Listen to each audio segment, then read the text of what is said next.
اعوذ باللہ من الشیطان الرجیم۔ میں پناہ مانگتا ہوں اللہ کی شیطان مردود سے۔ بسم اللہ الرحمن الرحیم۔ اللہ کے نام سے شروع جو نہایت مہربان بے حد رحم فرمانے والا۔ وَإِذْ بَوَّأْنَا لِإِبْرَاهِيمَ مَكَانَ الْبَيْتِ أَلَّا تُشْرِكْ بِي شَيْئًا وَطَهِّرْ بَيْتِيَ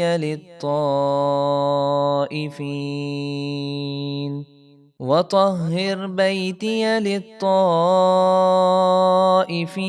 وَالْقَائِمِينَ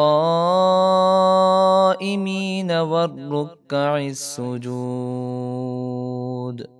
اور اے حبیب یاد کیجئے جب ہم نے ابراہیم کو بیت اللہ کی جگہ ٹھیک ٹھیک بتا دی کہ کسی چیز کو میرا شریک نہ ٹھہرانا، اور طواف کرنے والوں اور قیام کرنے والوں اور رکوع سجود کرنے والوں کے لیے میرا گھر خوب پاک و صاف رکھنا۔ وَأَذِّن فِي النَّاسِ بِالْحَجِّ يَأْتُوكَ رِجَالًا وَعَلَى كُلِّ ضَامِرٍ يَأْتِينَ مِن كُلِّ فَجٍّ عَمِيقٍ۔ اور لوگوں میں حج کا عام اعلان کر دیجئے، وہ آپ کے پاس پیدل چل کر اور ہر دبلی اونٹنی پر سوار ہو کر آئیں گے، وہ اونٹنیاں جو ہر دور دراز راستے سے پہنچیں گی۔ لِيَشْهَدُوا مَنَافِعَ لَهُمْ وَيَذْكُرُوا اسْمَ اللَّهِ فِي أَيَّامٍ مَّعْلُومَاتٍ عَلَى مَا رَزَقَهُم مِّن بَهِيمَةِ الْأَنْعَامِ فَكُلُوا مِنْهَا وَأَطْعِمُوا الْبَائِسَ الْفَقِيرَ۔ تاکہ وہ حج کے ذریعے اپنا فائدہ اٹھائیں، اور جو بے زبان جانور اللہ نے انہیں دیے ان پر اللہ کا نام لیں قربانی کے مقررہ دنوں میں، پھر ان میں سے تم خود بھی کھاؤ اور مصیبت زدہ محتاج کو بھی کھلاؤ۔ ثم ليقضوا تفثهم وليوفوا نذورهم وليطوفوا بالبيت العتيق۔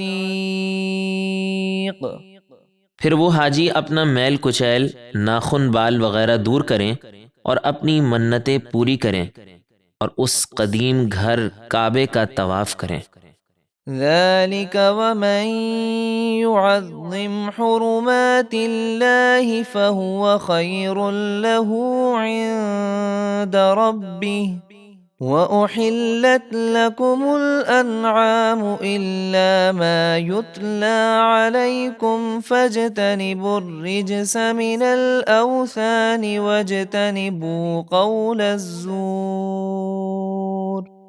حکم یہی ہے، اور جو اللہ کی حرمتوں کی تعظیم کرے گا تو یہ تعظیم اس کے رب کے یہاں اس کے لیے بہتر ہے، اور تمہارے لیے بے زبان چوپائے حلال کیے گئے سوائے ان کے جن کی ممانعت تم پر قرآن میں بیان کی جاتی ہے، تو تم بتوں کی گندگی سے دور رہو اور جھوٹی بات سے بچو۔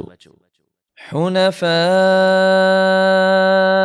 لله غير مشركين به ومن يشرك بالله فكأنما خر من السماء فتخطفه الطير أو تهوي به الريح في مكان سحيق۔ ہر باطل سے الگ صرف اللہ کے ہو کر کسی کو اس کا شریک نہ کرو، اور جو کسی کو اللہ کا شریک کرے تو وہ ایسا ہے کہ گویا آسمان سے گرا پھر مردار کھانے والے پرندے اسے اچک لے جاتے ہیں، یا ہوا اسے کسی دور جگہ پھینک دیتی ہے۔ ذلك ومن يعظم شعائر الله فإنها من تقوى القلوب۔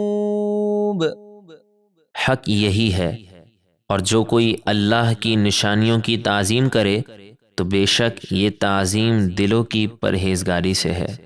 لكم فيها منافع إلى أجل مسمى ثم محلها إلى البيت العتيق۔